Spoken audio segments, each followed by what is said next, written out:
दुनिया के इतिहास में कुछ लोग ऐसे हुए हैं जिनके पास ताकत भी थी, दौलत भी थी और हुकूमत भी, लेकिन घमंड ने उन्हें अंधा कर दिया। ऐसा ही एक नाम था फिरौन।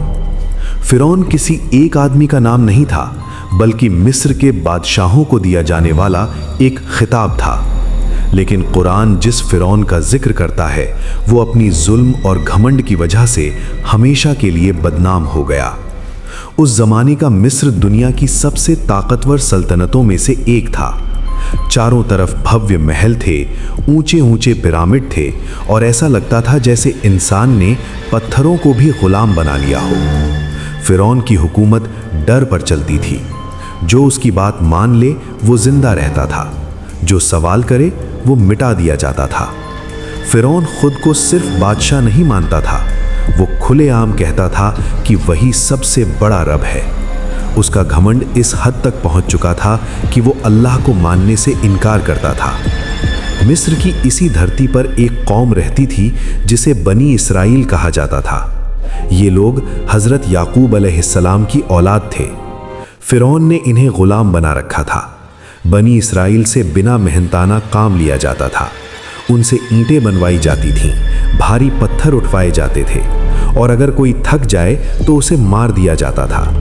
फिरौन को डर था कि ये कौम कभी आज़ाद ना हो जाए।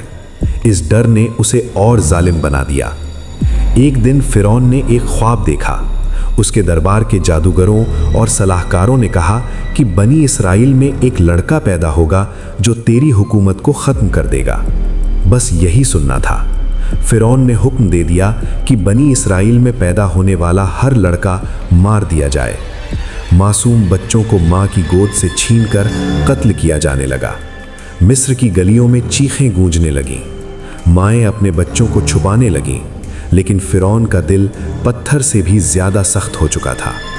इसी दौर में अल्लाह ने एक बच्चे को दुनिया में भेजा जिसका नाम था मूसा अलैहिस्सलाम।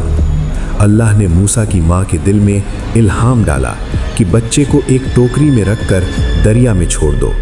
ये फैसला किसी माँ के लिए आसान नहीं था, लेकिन अल्लाह का वादा था कि वो इस बच्चे की हिफाजत करेगा। दरिया की लहरें उस टोकरी को बहाती हुई फिरौन के महल तक ले आईं। यही वो जगह थी जहाँ जुल्म की बुनियाद रखी गई थी। फिरौन की पत्नी आसिया ने उस बच्चे को देखा। उसके दिल में रहम जाग उठा। उसने कहा कि ये बच्चा हमारे लिए आंखों की ठंडक बनेगा। इस तरह अल्लाह ने अपने नबी को उसी जालिम के घर में पला बढ़ा दिया। जिस फिरौन को डर था कि यही बच्चा उसकी तबाही बनेगा, वही उसे अपने महल में पाल रहा था। वक्त बीतता गया, मूसा बड़े हुए। अल्लाह ने उन्हें ताकत भी दी और हिकमत भी। एक दिन गलती से मूसा के हाथ से एक मिस्री मर गया। मूसा वहाँ से निकल गए और मदियन चले गए। वहीं अल्लाह ने उन्हें नबूवत दी। अल्लाह ने उन्हें हुक्म दिया कि वापस मिस्र जाओ और फिरौन को हिदायत दो। मूसा अलैहिस्सलाम फिरौन के दरबार में पहुँचे। उन्होंने कहा कि बनी इसराइल को आज़ाद कर दो और अल्लाह को मान लो। फिरौन हंस पड़ा। उसने मूसा से कहा कि अगर तुम सच्चे हो तो कोई निशानी दिखाओ।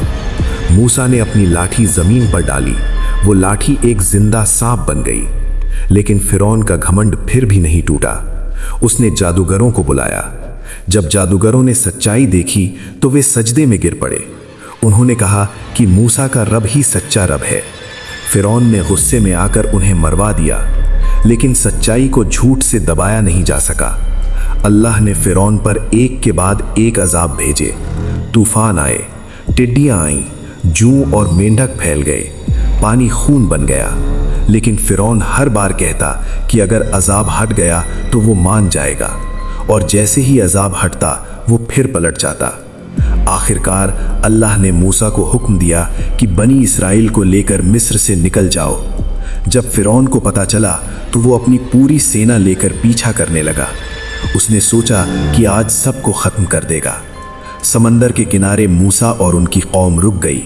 आगे पानी था और पीछे फिरौन की सेना।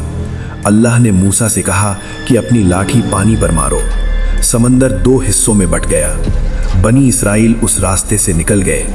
फिरौन ने भी उसी रास्ते से पीछा किया, लेकिन जैसे ही फिरौन और उसकी सेना बीच में पहुंची, पानी वापस मिल गया। फिरौन डूबने लगा। डूबते वक्त उसने कहा कि मैं मूसा के रब पर ईमान लाया, लेकिन बहुत देर हो चुकी थी।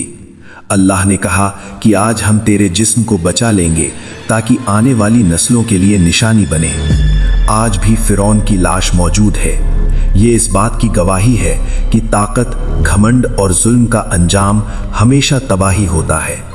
फिरौन का नाम इतिहास में इसलिए जिंदा नहीं है कि वो कितना ताकतवर था, बल्कि इसलिए कि उसने खुद को खुदा समझ लिया था और अल्लाह ने उसे मिट्टी बना दिया।